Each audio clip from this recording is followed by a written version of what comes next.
Hello everyone, I'm Sai Chaitanya. Welcome back to my channel Sai Tech. In this video, I'll be comparing the Realme X7 Pro versus the MI 10T device. So which phone to buy and why as well. So try to watch till end of the video, friends. If you're seriously looking to buy either of these smartphones, or if you're really confused, should you all spend the extra 3000 to buy the MI 10T, or should you compromise and spend the money on this Realme X7 Pro by choosing the 1.5-year-old RAM type and UFS 2.1 slow read and write storage speeds? Is it worth to spend on the Realme X7 Pro or not? So let's get started, friend, with this kind of lot of things you will get to know in terms of the Realme X7 Pro. There's so much of hardware thing which is not the latest one, so which is not good if you're spending 30,000. So if you're spending the 30,000, we all want to have the latest processor and the latest screen and latest highest refresh rate and all those things. So let's compare which phone has the latest everything, and I will try to conclude at the end of the video as well. The reason why I'm saying you should have the latest, because most of the 90% of the users who are buying for the 30,000 amount of price, they will try to use the phone for the next couple of years, maybe for 2 years or 3 years. Then definitely as a future proof option, you should have that kind of features. So in this video, I'll try to explain what are the things you need to remember, and make sure to subscribe and stay tuned for more upcoming videos on the Realme X7 Pro for more details. Try to check the playlist as well, friends. So let's get started with the first thing is a processor. So in terms of the processor, the Realme X7 Pro has got the Dimensity 1000 plus processor. The Antutu benchmark score is about 5,30,000, and the MI 10T has got the Snapdragon 865 processor, and the Antutu benchmark score is about 5,80,000 or sometimes even 6 lakhs. So overall, there's a difference of 50 to 70 lakhs. So in this category, the 865 is a little bit kind of better. And next is a RAM type. So that is what I'm talking about, friends. The MI 10T has got the LPDDR5 RAM and the UFS 3.1 storage speeds. So that's a really good latest UFS 3.1 speeds and the latest RAM type as well. So the Realme X7 Pro has got the kind of old RAM type and the slow UFS 2.1, as you can see, which is our LPDDR4X and the UFS 2.1. UFS 2.1 is present in the Poco X3 and other mid-range segment mobile phones, friend, which is a really disadvantage for this phone. You're spending 30,000 and you're getting the things, hardware things, which are kind of old as 1.5 year. So even in the Realme X2 Pro, this is a Realme X2 Pro. Realme X2 Pro has got the UFS 3.0 specifications long back, like 1.5 year old. This has got the UFS 3.0, as you can see, friends, clearly, and this has got the same RAM type, same LPDDR4X. So that is what I'm talking about.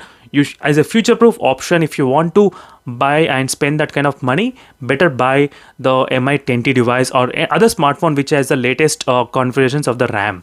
So in this process segment, I'm giving 1000% points to the MI 10T phone, friends. Definitely, seriously, a lot of points for the MI 10T in this segment. So next is a display.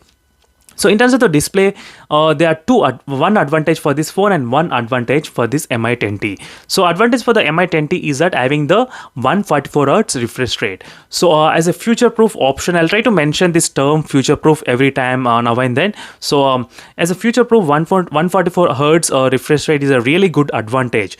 So definitely, friends, 144 plays a key role. If you're kind of heavy gamer, then definitely I would recommend to buy this phone. And the Realme X7 Pro on the other hand has got 120Hz. Even that is not also too bad, but you are getting the Super AMOLED panel. That's a really huge difference comparing with the IPS LCD panel on this MI 10T. But the MI 10T has got the slightly optimized IPS LCD panel. That is what I did see a lot of reviewers saying that. But AMOLED is an AMOLED panel, friends, always. So you can expect very good colors in the Realme X7 Pro and higher refresh rate in this phone. So for the gamers, MI 10T. For normal users, Realme X7 Pro device. So that is what I can give the conclusions on the display. So next is the battery and the charging. So battery and the charging is also another segment where each phone has either advantage. So same like the display, refresh rate as advantage here, colors as advantage here, AMOLED panels, and same here as well, battery as advantage in the MI 10T with the 5000 mAh of battery, and the charging speed 65 watt as an advantage in the Realme X7 Pro. So which can charge in 35 minutes, and MI 10T takes about, I think, within an hour, maybe 58 minutes, something like that. So this is a comparison, friends, in terms of the battery and charging between both the phones. And next is a camera. So in terms of the camera as well, I'll be giving the points slightly to the Mi10T because of few reasons as well. I'll try to explain. So one of the reason is the 8K recording.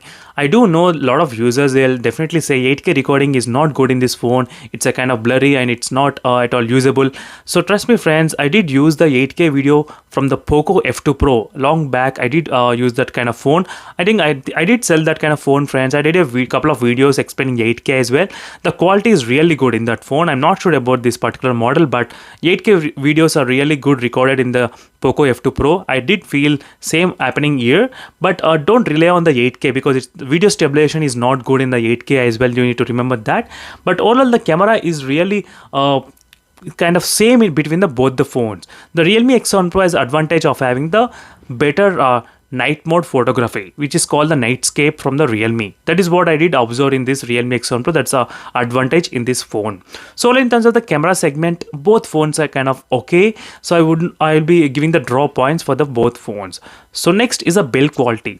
In the build quality, the Realme X7 Pro is a clear winner, friends. So why? Because the phone has a really less weight, 184 grams. That's a really less weight if you compare with the 18 grams, I think 215 grams from the Mi10T device. So let me try to quickly check the weight of the phones. So 216, 9.3 mm and 183 grams, 8.5 mm, as you can see. So this is a comparison, so you will feel definitely lightweight, and dual stereo speakers present in both the phones. And I forgot to say about the Wi-Fi 6 support in this Mi10T, and I don't think the Realme X7 Pro does support the Wi-Fi 6, because I did see in the live stream of the launch of this phone, I did see the Wi-Fi 6, I'm not sure, but they did not include anywhere.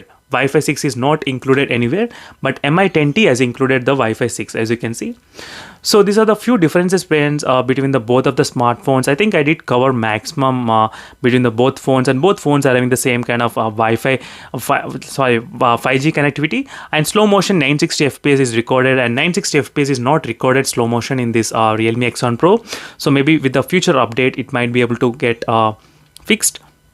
8GB and 128GB variant you are getting, and whereas the Mi10T for the 33,000 you are getting the 6GB RAM variant. So that is what another difference it does make. If you select the 8GB RAM variant, so overall the price 35,000 and 30,000, 5,000 more. So for 5,000 more, what you are getting? You are getting the 144 Hz higher refresh rate display, and you are getting the better processor, and you are getting the latest RAM type and the faster UFS storage speeds as well. So this is what you are getting, friends, if you are spending the extra 5,000. But if you wait for the bank offers to come in the Flipkart, you can get this phone for 30,000 easily, 31,000 or 32,000 if you want to wait for the bank offers. So this is an overall comparison, friends, between the both of the smartphones, and I do feel the Mi10T has got a lot of advantage, trust me. So the Realme X7 Pro has got little bit improvement, but not significant. So I cannot recommend the Realme X7 Pro for the hardcore users and hardcore gamer types. So that's it, friends. This is a quick comparison. I hope you understood the comparison between the both of smartphones, and now you got a clear idea as well which phone to buy. So thank you for watching, and I'll see you in the next video, friends. Until then, bye.